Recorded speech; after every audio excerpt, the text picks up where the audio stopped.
Move over, Dio. Take notes, Metallica, because today I'm going to be introducing you all to one of the most metal musicians to ever live. What's good, y'all? It's your boy, Who Is Raphael Leraux, your resident rapper VTuber here.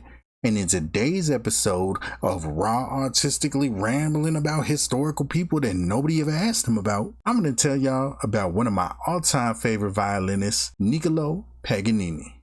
Whew, damn, I really have to come up with a name for this series. Before Ozzy bit the bat, before Gwar made on-stage theatrics cool, before Slipknot wore their nightmares on stage, there was Paganini. A guy with malformed string-shredding fingers, a demonic reputation, and the ability to make a violin sound like it was screaming for help. This man didn't just play music, he embodied it. Born in 1782 in Genoa, Italy, Paganini started playing the violin at age 7, which is what happens when your dad is a failed musician and really wants you to be the one paying the bills. All my people that was in the entertainment industry young like me, y'all know exactly what I'm talking about. Now, my guy was so naturally or possibly supernaturally gifted in the violin that he earned numerous scholarships to study under the greatest violinists of the time. But even then, Paganini quickly outclassed his teacher and was sent to study under his teacher, who then sent him to go study under his own teacher. And this happened several times over. We quickly got to a point where Paganini couldn't find a violin teacher who he wasn't already better than. By 11, he was composing. By 15, he was touring. I started at 16, so I feel you, bro. It gets crazy on the road like that. And by 22, he was playing so fast that people genuinely believed that his violin was possessed and that he sold his soul to the devil. But I'm going to get into more of that a little bit later. Meanwhile, 10 years in, I could still only play half of Fly Me to the Moon on my kalimba. Now, Paganini's style was so wild, so unpredictable, so extra that it was basically Baroque meets Slayer. He even developed a deep affinity for the guitar, often referring to it as his constant companion, because he was just kind of a creepy weird dude like that. Though he did prefer to keep that instrument very special and private to him, rather than sharing it with his audiences. By 1801, 18-year-old Paganini was on his own as his father went back to work on the seas, and as any insanely famous teenage heartthrob can attest, Paganini was wilding out and he was never short on options, if you know what I'm talking about. Aside from being the first violinist of the Republic of Lucca, Niccolò Paganini was best known for two things: gambling and laying that woodwind, you know what I'm saying? I don't. Maybe he wants to get to the biz, Nathan, you know what I mean? He don't. I don't know. He don't know. Paganini, Fucks, dude. most notably, he carried on a decade-long affair with Napoleon's sister, Elisa, while he was employed as her husband's violin teacher, because he kind of just wasn't shit like that. His performances reflected that rock star lifestyle to the fullest. Paganini was known for doing the most eccentric, off-the-wall things while he was performing, and it blew people's minds, especially in the 1800s. Paganini was known for playing entire concerts on one string. He would snap strings of his violin and then just keep playing mid-song, creating this eerie, haunting sound. He was known for playing extremely rapid, fast runs on 3 different octaves on one hand, which was only possible because of his creepily long, malformed, flexible fingers. He would purposefully alter the tuning of his violin so that he could use unique tonal effects that were completely unheard of at the time. He literally invented techniques that nobody had ever seen before, like the left-handed pizzicato, or however you say it.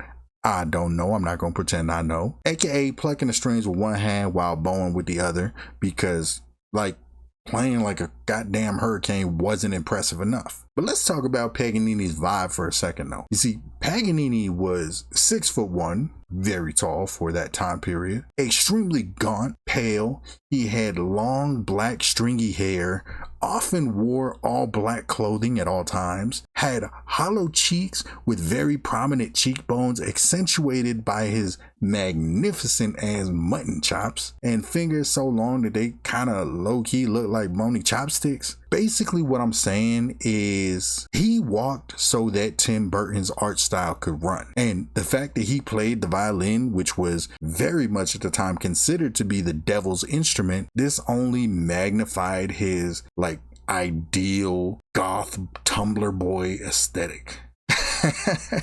Scientists now think that Paganini might have suffered from something called Marfan syndrome, which is a connective tissue disorder that gave him his extreme flexibility, those trademark super long fingers, that haunting Victorian ghost ventriloquist doll puppet look that he had, which was absolutely great for playing violin, which honestly didn't really help him much in his personal life because it made him very alluring but also very deeply unsettling and creepy. But here is where things get spicy. See, because of his appearance and playing and his insane level of technical skill at such a young age, and just his generally unsettling aura, people started whispering all types of crazy ass rumors. He must have made a deal with the devil. And Paganini, he, in true goth rock star fashion, absolutely leaned into it 100%. And the crazy thing is, like, among the most popular and crazy sensational rumors was that Paganini had murdered a woman, used her intestines as violin strings, and then strapped her soul into his instrument so that when he played, you could hear the sound of her anguish wailing in the air. Like, what the fuck? that is some next level tabloid shit, right? People said that the devil would appear in the audience and sometimes would even like walk onto the stage and assist Paganini in playing before vanishing into thin air. People would claim to see doppelgangers of Paganini walking around the audience as he was playing, but if you would look down at their feet, they would be hoofed. And once apparently people claimed that the devil caused lightning to strike the end of Paganini's bow mid-performance, which honestly sounds completely just batshit insane, but I would pay to see that. And now, in addition to all of the rumors, Paganini didn't really help with all of the hysteria because, like I said, he really leaned into it. That was just his vibe. So when he was performing, he would often play as fast as possible. Like I said before, he would end up breaking strings. He would be flailing his body about and contorting himself into crazy positions while he was playing, which ended up earning him the nickname the Rubber Man. Nah, not that one. That one's ours. He would show up late to his concerts, dressed like goddamn Dracula, eyes sunken like he hasn't slept in a week, barely speaking to anybody, walk up into the middle of the floor in complete silence, and then proceed to play a piece so complex and emotionally moving and devastating that it would leave grown men weeping in the middle of the ball. He never denied any of these rumors. He, in fact, would profit off of them. And when Paganini was on his deathbed, he controversially denied having a priest come read him his last rites. To many, this was the ultimate evidence, the final gotcha moment where they could prove that he was in league with Satan. In reality, Paganini just didn't think he was dying. So he turned away the priest because he thought reading him his last rites prematurely would have been a bad omen. That would have been tempting fate. So he turned it away. Unfortunately, a week later, he did succumb to the illness and was never read his last rites. On May 27, 1840, And so the Catholic Church, they were like, nah, son, keep all that devil shit all the way over there. So his body was not allowed to be buried for 36 years. Let me say that again, because I don't think you are grasping what the fuck I just said. My guy was not buried for 36 years.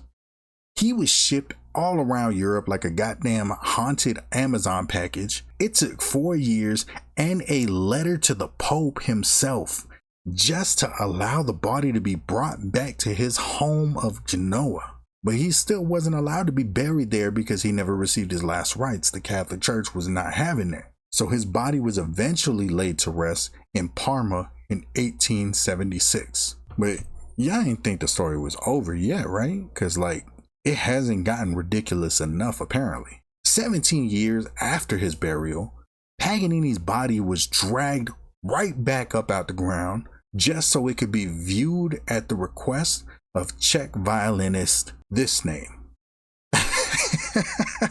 I'm sorry, I'm not even gonna try that. But this dude put in a request to Paganini's grandson. He's like, hey, you know, I'm a big fan. Can we, you know, it might seem a little weird, but can we dig your grandpa up and let me display his body because reasons? And his grandson was like, okay. His body was finally reburied inside of a tomb 3 years later in 1896. So yeah, I mean, even in death, this man was still more metal than anybody, and he still ended up touring all over Italy for years after he had passed. So what legacy did the OG rock star leave behind?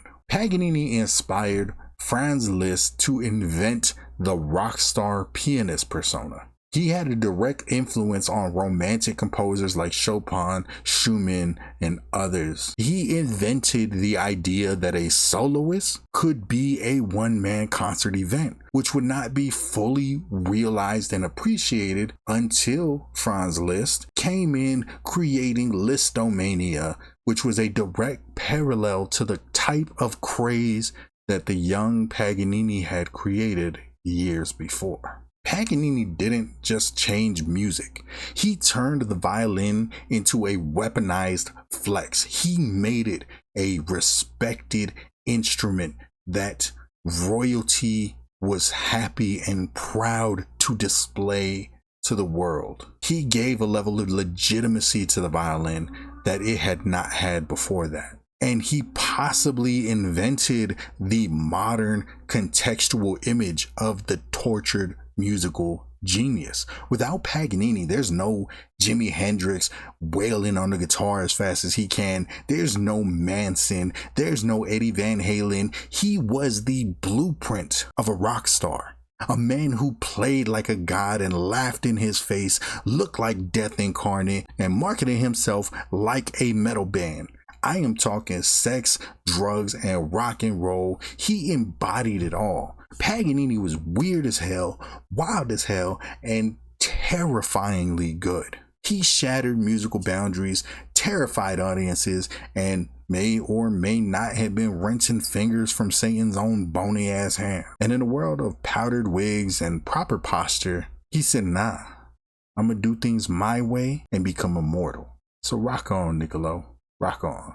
I got 2 platinum plaques on the wall, got a bag full of scars. I got stabbed in the jaw, but I'm still popping out. I tried to drown in the oil, they tried to force me in jars, but when the light came, they see they birthed a Molotov. The righteous ratchet, the balance of being tipping, actors grabbing on the ratchet to mess for their intentions, coming up in trenches, passionate being tempered, so I'm walking past my past and I'm passing my sins thinking.